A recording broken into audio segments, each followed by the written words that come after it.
লক্ষ্মীপুরে স্বেচ্ছাসেবক লীগের সভাপতি বেলায়েত হোসেনের ঈদ উপহার বিতরণ। ইমরান হোসেন, লক্ষ্মীপুর প্রতিনিধি।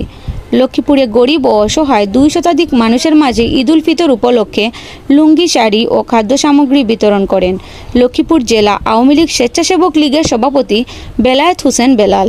সোমবার 11 ঘটিকায় পবিত্র দোয়া মুনাজাতের মাধ্যমে এই ত্রাণ বিতরণ অনুষ্ঠিত হয়।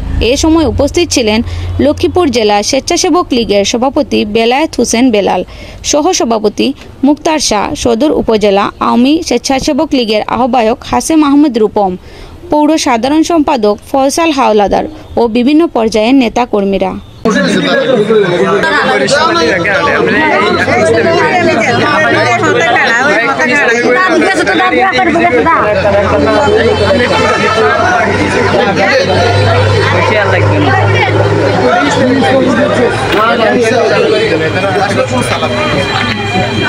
এর বুদ্ধি নেই জান জান জান দিলে ভাই দিতে হবে। আচ্ছা বাস ভাই হিন্দি খালি করে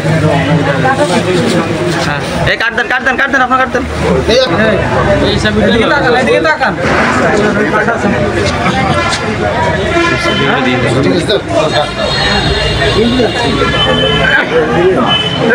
মাস্টার নিতেন আগে মনে হয়